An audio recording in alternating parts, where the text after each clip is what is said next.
साथियों नमस्कार। एक बार पुनः आप सभी का स्वागत है आपके इस चैनल देसी ललन टॉप यूट्यूब चैनल पर। साथियों, निवेशकों के भुगतान के लिए लगातार आपका ये चैनल प्रयासरत है और निवेशकों के समाधान पर काम करने का प्रयास करता है। यूट्यूबर तो बहुत सारे हैं, संघर्षरत सहारा के खिलाफ तमाम सारे योद्धा इस समय मैदान में उतरे हुए हैं। कोई संसद के अंदर आपकी आवाज़ उठा रहा है तो कोई सड़क पर आपकी आवाज़ उठा रहा है। विभिन्न समाचार पत्र वाले भी आपकी आवाज़ को दबी जुबान से उठाने का प्रयास कर रहे हैं।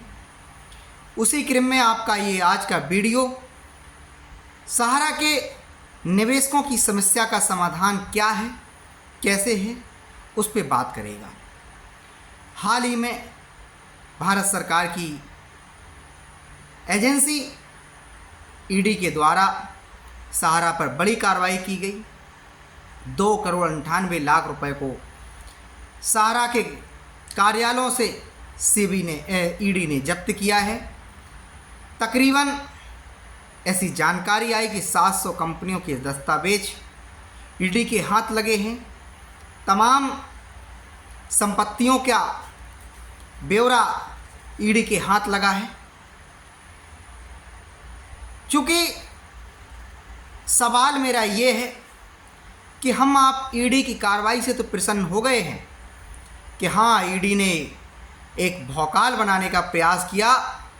जो सहारा के अधिकारी दबने का नाम नहीं ले रहे थे, निवेशक उनके खिलाफ लगातार सरकार से लेकर सुप्रीम कोर्ट, हाई कोर्ट से लेकर अपने अपने जनपदों के न्यायालयों के चक्कर लगा रहे थे, लेकिन उनके पास नए नए बहाने होते थे, लंबी लीगल टीम होती थी और वो लीगल टीम इनकी मदद करके इनको उन केसों से बाहर निकालने का काम करती थी।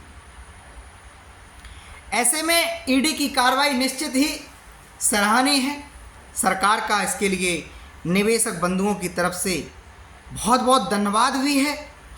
लेकिन बात भुगतान की होनी चाहिए, बात निवेशकों के समाधान की होनी चाहिए। इस पर कोई बात नहीं करता है। क्या ईडी को सोसाइटियों के निवेशकों के भुगतान कराने का अधिकार है? मैं समझता हूँ कदापि नहीं। जहाँ तक मैंने अभी तक पढ़ा है, समझा है, सेबी के पास सहारा की सोसाइटियों के भुगतान कराने का क्या राइट है, अधिकार है?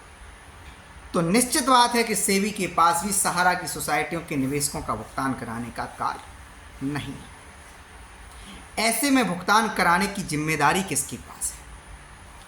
चूंकि इस समय 1 करोड़ से अधिक सहारा रिफंड पोर्टल पर लोग रजिस्ट्रेशन कर चुके हैं। 1 करोड़ से अधिक निवेशक।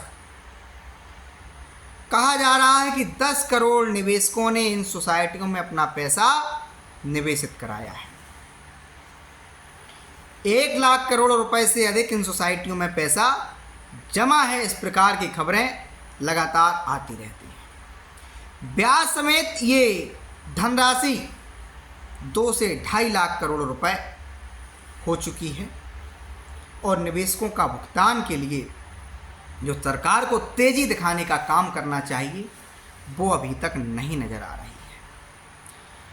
ये हमारा आज का वीडियो वास्तविक जो समस्या है उसके लेकर है, ना कि ये वीडियो भटकाव को लेकर है। चूँकि ईडी के द्वारा जो सहारा की संपत्ति अटैच की जाएंगी, सीज की जाएंगी, जब्त की जाएंगी, उसकी एक आगे प्रक्रिया है।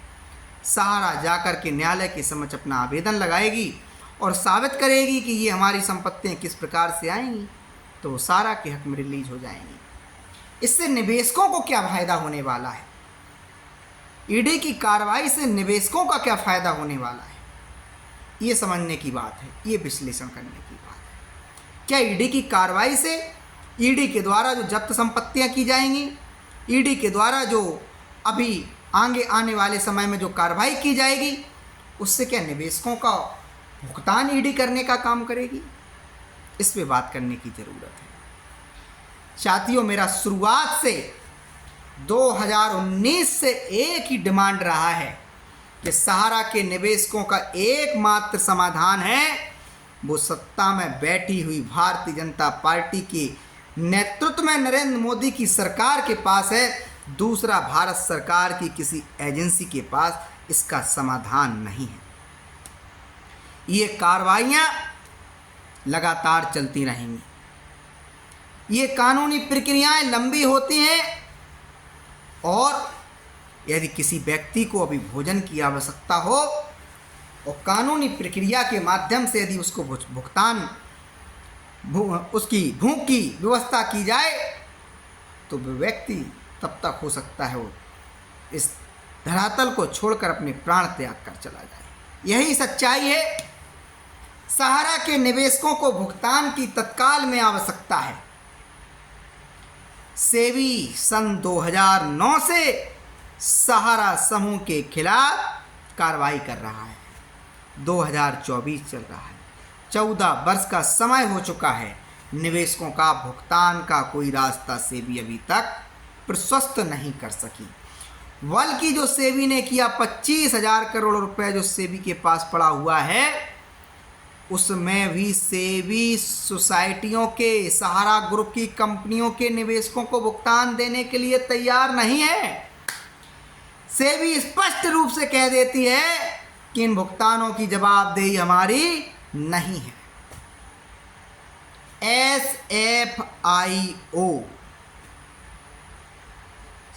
SFIO ये भी जांच कर रहा है। सहारा के द्वारा किए गए फ्रॉड की जांच कर रहा है। वर्षों बीत गए, न्यायालय में मामला लंबित है, जांच पूरी नहीं हुई। निवेशकों के भुगतान की जवाबदेही SFIO के पास भी नहीं है। अब इसमें नया एक टर्निंग पॉइंट आया है ईडी के माध्यम से। ईडी मैदान में आया। सहारा के खिलाफ ताबड़तोड़ कार्रवाई की गई। तमाम कार्यालयों पर जाकर छापेमारी की गई।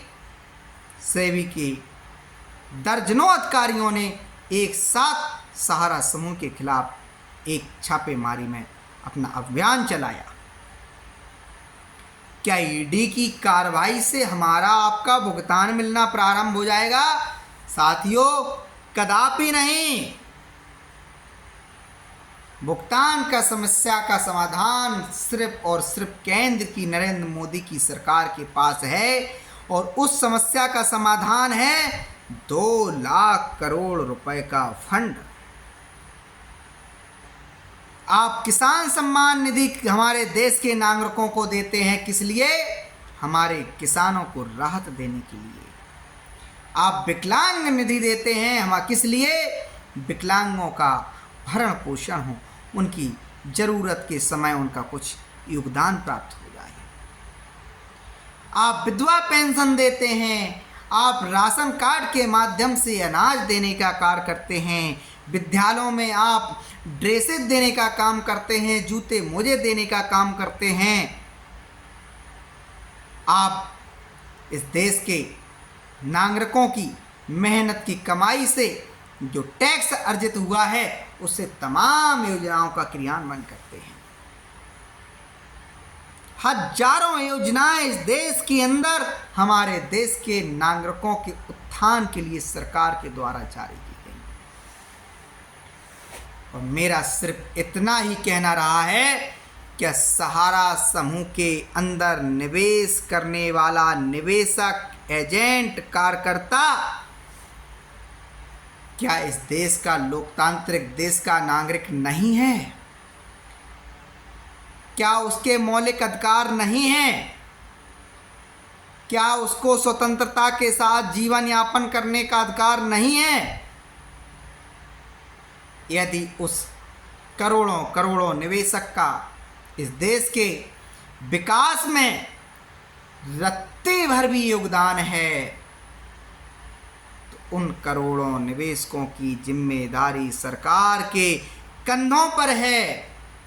एक योजना लागू की जाए, एक फंड लागू किया जाए कि ये सहारा के निवेशकों के लिए 2 लाख करोड़ रुपए निकाल दिया गया है, इससे एक एक निवेशक का भुगतान किया जाएगा। सूद ब्याज समेत भुगतान किया जाएगा। हम सहारा के खिलाफ कार्रवाई करते रहेंगे। तमाम एजेंसियां सहारा के खिलाफ इंक्वायरीज करती रहेंगी, उनकी प्रॉपर्टीज को अटैच करती रहेंगी, उनके खातों को अटैच करती रहेंगी, उनके दस्तावेज़ों को जब्त करती रहेंगी। वो चलती रहेगी प्रक्रिया, लेकिन हमारे आम जनमानस को इससे कोई समस्या नहीं होनी चाहिए, कोई तकलीफ नहीं होनी चाहिए। ये होती है लोकतांत्रिक राष्ट्र की सरकार की नैतिक धार्मिक कर्तव्यपूर्ण जिम्मेदारी।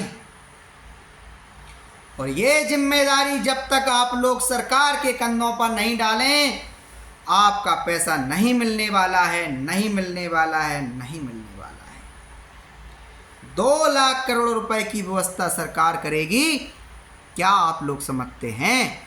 अभी 85,000 करोड़ रुपए का मात्र डिमांड गया है सहारा की सोसाइटीज के माध्यम से सहारा रिफंड पोर्टल पर।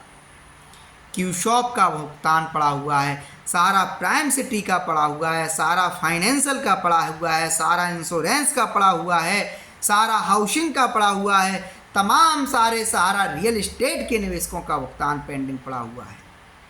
क्या आप बात करते हैं? तमाम सारे सरकारी नियामकों का भुगतान बाकी पड़ा हुआ है। कहीं नगर निगम का बकाया है, कहीं विकास प्राधिकरण का बकाया है, कहीं राजस्व विभाग का बकाया पड़ा हुआ है, कहीं हमारे इनकम टैक्स विभाग का बकाया पड़ा हुआ है। तो इस प्रकार से जो कार्रवाई, उससे हमें बिल्कुल सहानुभूति है। लाख लाख सरकार का धन्यवाद, करोड़ों करोड़ों बार सरकार का धन्यवाद कि आप उस पर काम कर रहे हैं। जिन अधिकारियों ने हिंदुस्तान की आम जनमानस को खून पसीने की कमाई को लूट करके उनको दर दर भटकने के लिए मजबूर किया, उनके खिलाफ आप लोग चेते, उनके खिलाफ आप लोगों ने एक्शन लेने का काम लिया। इसके लिए आपका करोड़ों करोड़ों बार धन्यवाद। लेकिन मैं अमित शाह जी से पूछना चाहता हूं, जब सहारा के द्वारा मात्र सेबी के पास अभी 25,000 करोड़ रुपया में इन्वेस्टमेंट के जमा कराया गया है, और अभी इस देश में लाखों करोड़ों रुपए की संपत्तियां आपको जब्त कर रही हैं, अटैच करनी है, नीलाम करनी है, उनसे आप फिर निवेशकों का भुगतान करने की प्रक्रिया में आएंगे, कितने वर्ष लग जाएंगे? 25% तो लोग मांगने वाले ही नहीं रहेंगे, दावा छोड़ जाएंगे। आप किसको भुगतान देने की बात करते हैं? आप कहते हैं एक एक निवेशक का भुगतान किया जाएगा। यदि एक एक निवेशक का भुगतान करना है तो मैं बार बार कहता हूं, सारा ग्रुप को अटैच कर लो, कुर्क कर लो, नीलाम कर लो, जो भी पॉसिबल हो वो करो। अपनी अथॉरिटी वहाँ बैठाल दीजिए, अपना नियामक वहाँ बैठाल दीजिए। आप सहारा को स्वतंत्र एक बोर्ड घोषित कर दीजिए, वहाँ सरकार के IAS PCS ऑफिसर के माध्यम से चलाइए। आपका LIC कैसे चल रहा है, आपका रेलवे कैसे चल रहा है, आपका डाकघर कैसे चल रहा है, आपका BSNL कैसे चल रहा है, क्या आप इस प्रकार से सहारा को भी नहीं चला सकते हैं? बिल्कुल चला सकते हैं। आपकी वो मानसिकता होनी चाहिए। यदि सहारा लॉस में भी होगा तब भी ग्रोथ उसको कराया जा सकता है। विभिन्न क्षेत्रों में उनका रोजगार पसरा हुआ है, लेकिन इस प्रक्रिया को करने में बहुत पेचीदगियां हैं, बहुत परेशानियां हैं। सहारा के अधिकारियों को हिरासत में लेकर जिन शीर्ष प्रबंधन के लोगों ने स्वयं अपने नाम संपत्तियां अर्जित कर ली हैं, उनको तत्काल अरेस्ट किया जाए। ये कैसे हो रहा था कि पैसा निवेशक ने स्थानीय स्तर पे जमा कराया हमारा इंडिया क्रेडिट कोऑपरेटिव सोसाइटी में, सहारा क्रेडिट कोऑपरेटिव सोसाइटी में, सहारा यूनिवर्सल मल्टीपर्पज में, स्टार मल्टीपर्पज में, क्यू शॉप में, सहारा फाइनेंशियल में, सहारा हाउसिंग में। और वो पैसा जब स्थानीय स्तर से मुख्यालय के लिए भेजा गया, स्थानीय स्तर पे खुला हुआ बैंक खाते में वो चाहे वो सहारा इंडिया का खाता खुला हो, चाहे हमारा इंडिया का खुला हो, उस एक खाते में सारी कंपनियों का उठा के पैसा डाल दिया गया और उसको ट्रांसफ़र कर दिया गया मुख्यालय में। और मुख्यालय में किस कंपनी के खाते में गया, कोई हिसाब किताब नहीं। वहाँ से कहाँ चला गया, कोई हिसाब किताब नहीं। ये सारी बहुत बड़ी व्यवस्था है, इसको इंक्वायरी करने के लिए सरकार को अभी सालों को समय लग जाएगा, सालों का समय लग जाएगा। इसलिए मैं आप लोगों से करबद्ध निवेदन करता हूं, सरकार से मांग कीजिए कि सहारा के खिलाफ आपको जो करना है करते रहिए, लेकिन हमारा भुगतान सरकार अपने निधि से करे। वित्त मंत्रालय 2 लाख करोड़ रुपए की पूंजी से भुगतान करे। अब वो पैसा गवर्नमेंट क्यों दे? गवर्नमेंट इसलिए दे क्योंकि गवर्नमेंट इस देश के नागरिकों के हितों के लिए बनाई गई है और सहारा का निवेशक अफगानिस्तान, पाकिस्तान, बांग्लादेश, म्यांमार से आया हुआ नहीं, माँ भारती को प्यार करने वाला इस देश का निवेशक है। गांव, गरीब, किसान, मजदूर वर्ग का निवेशक है। इसलिए यदि उसकी रीढ़ की हड्डी को तोड़ा गया तो देश की रीढ़ की हड्डी टूटने का काम करेगी। यदि उसकी पैरों को मजबूत किया गया, उसकी नींव को मजबूत किया गया, तो देश की व्यवस्था भी ऊंचाइयों की ओर बढ़ चलेगी। करोड़ों लोग इस मामले में प्रभावित हैं, करोड़ों लोग प्रभावित हैं, लाखों लोगों का रोजगार चला गया इस मामले में। अब बात कर लेते हैं इस मामले में सहारा का एजेंट कितना दोषी है, क्योंकि मेरा खून सिर्फ इस बात से खौला हुआ है कि एक मीडिया के चैनल्स ने, एक पत्रकार ने जो पूर्व में सहारा के साथ जुड़े रहे हैं, आशुतोष पाठक जी ने कहा कि एजेंट उन अधिकारियों से ज़्यादा गुनहगार है। आशुतोष पाठक जी, ये एजेंट साधारण एजेंट मत समझिए, ये वो क्रीमी लोग हैं, क्रीमी लेयर लोग हैं जिनका समाज में अपना स्वयं का एक सम्मान हुआ करता था, समाज में जिनकी स्वयं की एक प्रतिष्ठा हुआ करती थी, जिसके चेहरे पर देखकर लोग पैसा दे दिया करते थे, वरना लोग 100 रुपये उधार नहीं देते हैं। वो लोग एजेंट हैं और वो ऐसे एजेंट थे जो अपने निवेशकों की दुख दर्दी में, हमदर्दी में लगातार साथ खड़े रहते थे। यदि निवेशक के घर में कोई बीमार होता था, अपनी पॉकेट से पैसा देकर कहते थे जाओ इसका इलाज करा के लाओ। उसके घर में शादी हुआ करती थी, जाओ शादी में हमारी तरफ से ये गिफ्ट रहा है। छोटे छोटे सहयोग करने वाला एजेंट है। और ये एजेंट वो एजेंट नहीं है जो आप समझ रहे हैं। इस एजेंट ने इस देश के करोड़ों लोगों को सहारा के साथ सिर्फ इस कारण से जोड़ा क्योंकि सहारा ग्रुप के द्वारा जो पर्दा दिखाया जा रहा था, उस पर्दे पर इस देश के प्रधानमंत्री दिखाई दे रहे थे, इस देश के गृह मंत्री दिखाई दे रहे थे, इस देश के रक्षा मंत्री दिखाई दे रहे थे, इस देश के स्टार्स दिखाई दे रहे थे, इस देश के अभिनेता दिखाई दे रहे थे, खिलाड़ी दिखाई दे रहे थे। उन्होंने देखा सहारा इंडिया ग्रुप माँ भारती की बड़ी बड़ी प्रतिमाएं लगाता है, इसका मतलब सहारा इंडिया ग्रुप का शीर्ष प्रबंधन माँ भारती को प्यार करने वाला है। और जब आप इस प्रकार का पर्दा लगाएंगे तो आप कितने भी बड़े विद्वान बने रहेंगे, आप डाउट नहीं करेंगे, संदेह नहीं करेंगे। सहारा का एजेंट भोला भाला गांव देहात से आने वाला व्यक्ति थे। उसने देखा वर्षों पुरानी ये कंपनी है, निवेशकों का लगातार भुगतान करती है, जनता के साथ इसकी हमदर्दी है और अपने लोगों को इस प्रकार से प्रशिक्षित करती है कि गांव गांव, गली गली, घर घर जाके 2-2 रुपए कलेक्शन कराने का काम करती है। हिंदुस्तान की बैंकिंग व्यवस्था में किसी भी बैंक ने, किसी भी कंपनी ने, किसी भी सोसाइटी ने इस प्रकार का निवेश को लेकर, बचत को लेकर जागरूक नहीं किया जिस प्रकार से सहारा इंडिया ने कराने का प्रयास किया। और तो और 15 अगस्त हो, 26 जनवरी हो, इन पर्वों पर बड़ी इमोशनल भरी बातें की जाती थीं सहारा ग्रुप के शीर्ष प्रबंधन के लोगों के द्वारा। मीटिंग्स में बुलाकर सहारा के एजेंटों को इस प्रकार से प्रशिक्षित किया जाता था कि उनकी भावनाएं सहारा ग्रुप के साथ जुड़ गई। क्योंकि आशुतोष पाठक जी, आपने अभी तक सोसाइटी एक्ट भी नहीं पढ़ा होगा, आपने अभी तक ईडी को, कानून में मिली हुई शक्ति को नहीं पढ़ा होगा, सेबी की मिली हुई शक्तियों को नहीं पढ़ा होगा, आपने तमाम सारे कानूनों की जानकारी आपने भी नहीं होगी।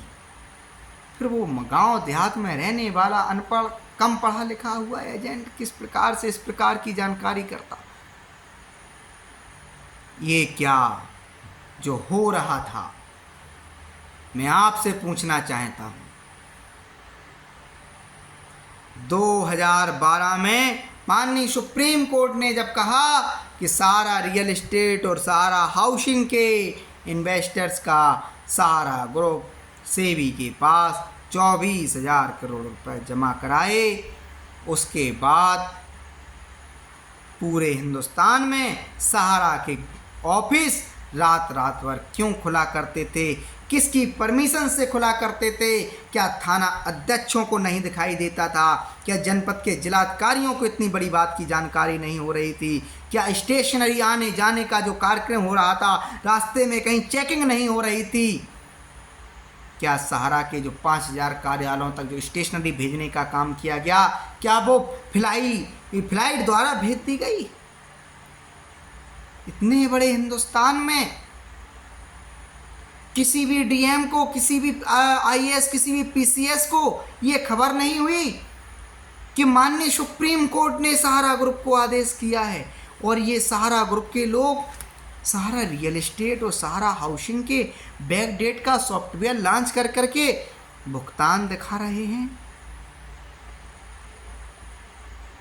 कैसे खबर नहीं हुई?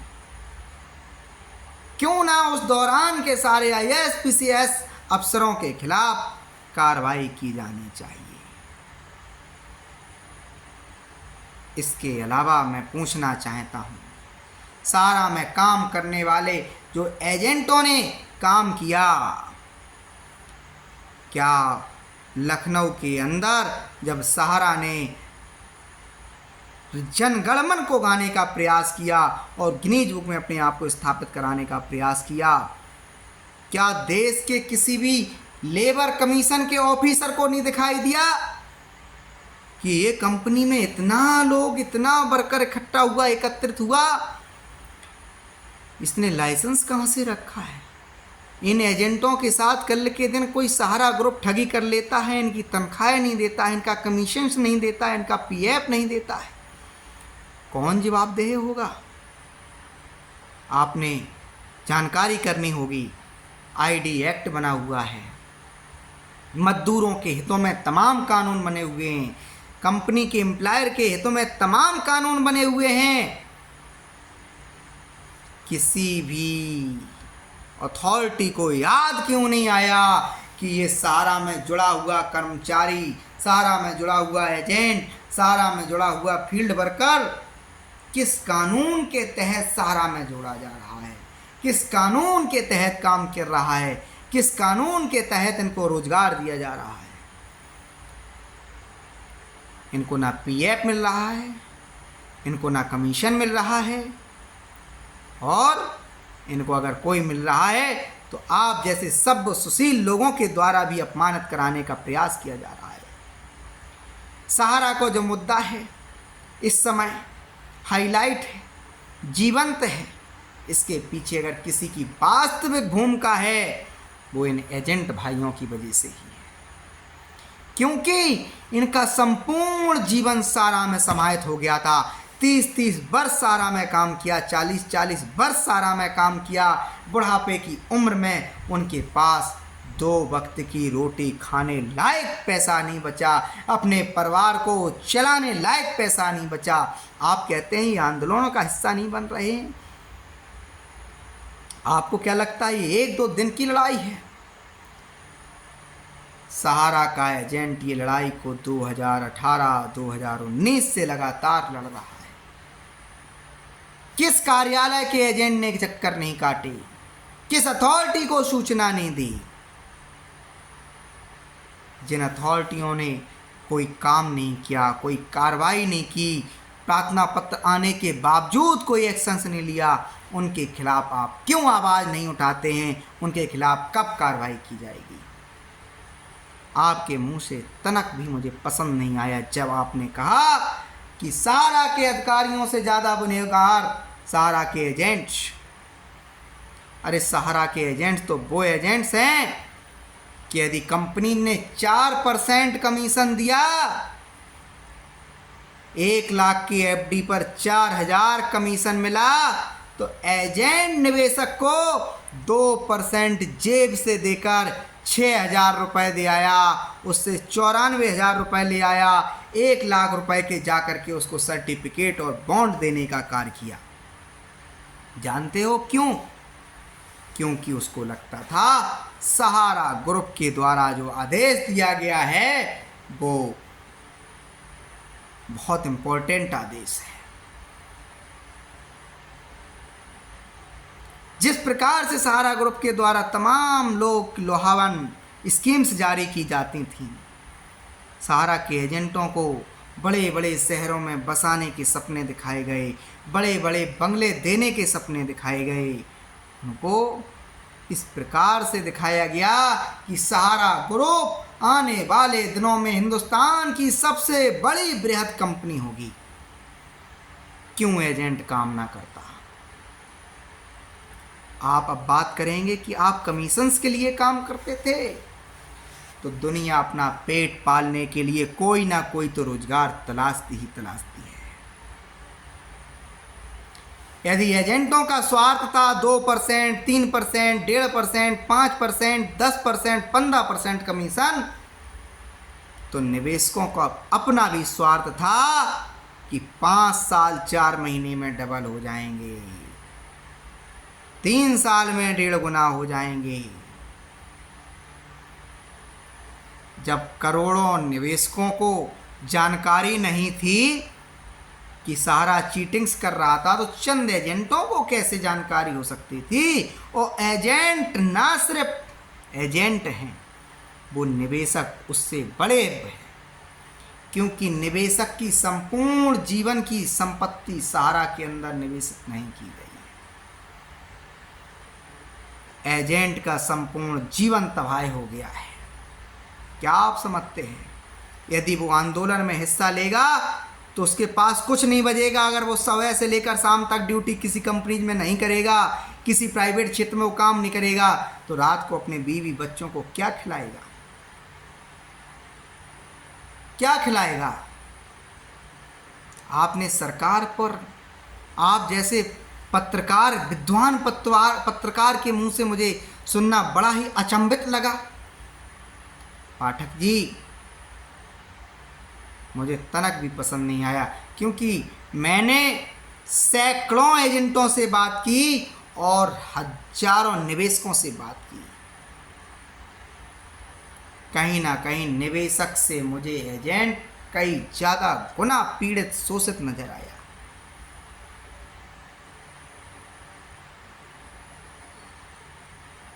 हाँ, चंद एजेंट, चंद, और वो एजेंट नहीं कहो उनको, उन्हें कंपनी के अधिकारियों की श्रेणी में रखिए, क्योंकि उनको जो पैसा कमाने का मौका मिला तो उसने सहारा में डिपॉजिट नहीं किया, उन्होंने अपनी बड़ी बड़ी संपत्तियां बनाई।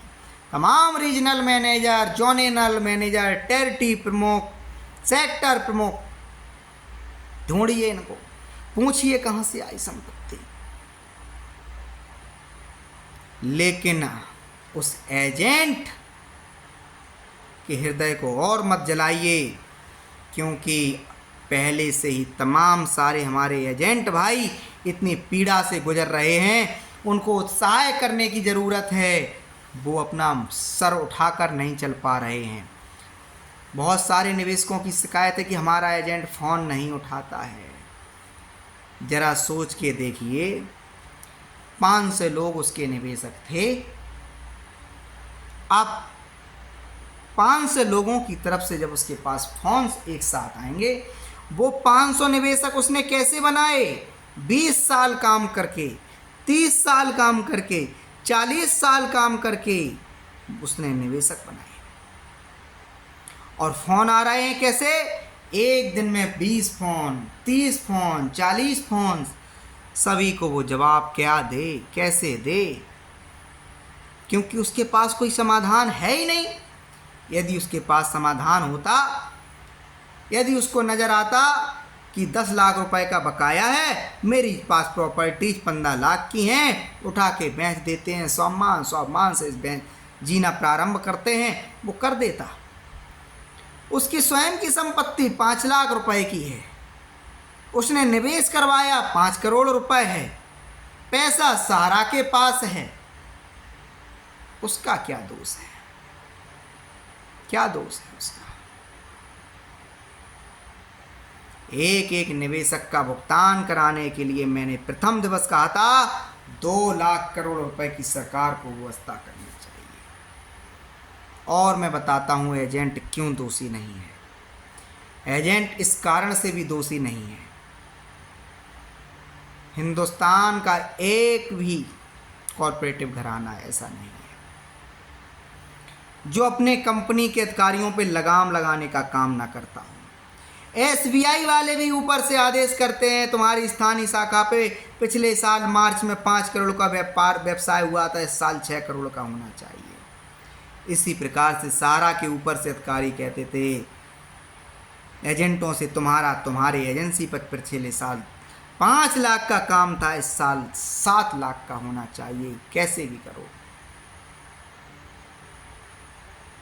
आप कहते हैं एजेंट गुनहगार है। एजेंट से ज़्यादा मुझे पीड़ित कोई नज़र नहीं आता, क्योंकि उसने माँ बाप, रिश्तेदार, समाज, बिरादरी, घर परिवार, मोहल्ले, गांव, कस्बे का भरोसा तोड़ा है, भरोसा टूटा है, तनाव में गुजर रहा है, डिप्रेशन में गुजर रहा है। उसका उत्साह वर्धन करने की ज़रूरत थी। आपने एजेंट को कटघरे में खड़ा करने का प्रयास किया है। जहां पैसा है वहां जड़ पर तो कोई वार नहीं करना चाहता है, छोटों को तो हर कोई दबाना चाहता है। मैं एजेंटों से आज प्रेयर करता हूं, प्रार्थना करता हूं, उनसे कहता हूं धैर्य रखिए, लड़ाई को जारी रखिए। प्रत्येक दिवस जैसे ही सुबह उठिए, नई ऊर्जा, नई उत्साह से भुगतान की डिमांड कीजिए और भुगतान मिलेगा। धैर्य रखिए। आप जो सहयोग हो, किसी के बहकावे में मत आइए, किसी से डरिए मत। जितना सहयोग बने, तन से, मन से, धन से, आंदोलन का हिस्सा बनिए। जरूरी नहीं कि आप सड़क पर ही जाएं, जरूरी नहीं कि आप किसी डीएम के दफ्तर में ही जाके हंगामा करें, जरूरी नहीं कि आप प्रार्थना पत्र के माध्यम से ही सरकार के अधिकारियों को जगाएं। जरूरी है कि आप जागते रहें। आप सोशल साइट्स का भी इस्तेमाल करें तो भुगतान के दबाव के लिए करें। एक मैसेज भी अगर प्रतिदिन टाइप करेंगे तो करोड़ों मैसेज सहारा के नाम पर वायरल होंगी। तो इसलिए साथियों, मेरा जो मोटिव है निवेशकों का भुगतान है। कार्रवाई दशकों तक चलती रहेगी।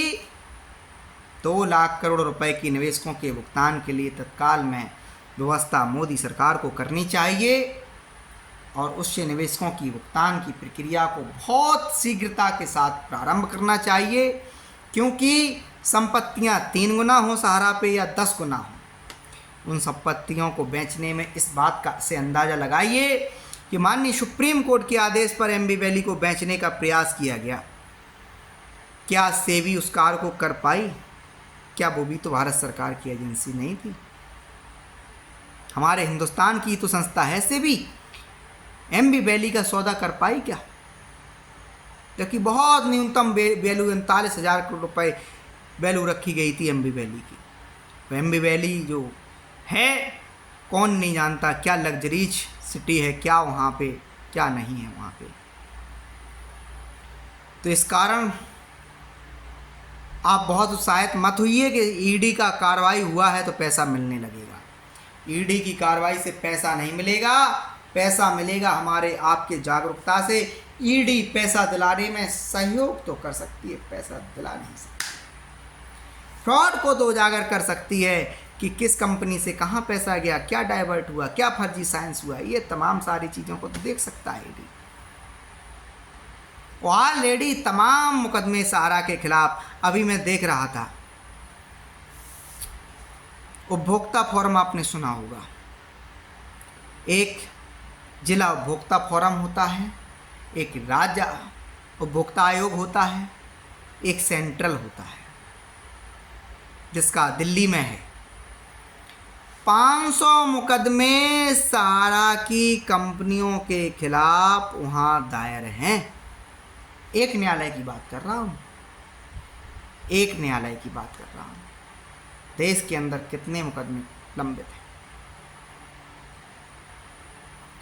तो मैं हाथ जोड़कर प्रार्थना करता हूँ आप सभी से, निवेशक बंधुओं से भी कहता हूँ, एक दूसरे पर दोषारोपण करने से आपका भुगतान नहीं मिलेगा। आपका भुगतान मिलेगा सरकार पे दबाव बनाने से, आपका भुगतान मिलेगा स्थानीय जनप्रतिनिधि से कहिए कि आने वाले चुनाव में आपके खिलाफ मतदान किया जाएगा, चाहे वो किसी भी पार्टी का प्रतिनिधि क्यों ना हो। हमको इससे मतलब नहीं है कि भाजपा का है, सपा का है, कांग्रेस का है, बीएसपी का है, आम आदमी पार्टी का है, बीजेडी, किसी भी है नहीं, बन कोई भी पार्टी का बना रहे, हमें बस उस पार्टी के खिलाफ मतदान करना है जो स्थानीय स्तर पर है। आप देखिए भुगतान मिलता है कि नहीं मिलता है। धन्यवाद, थैंक यू।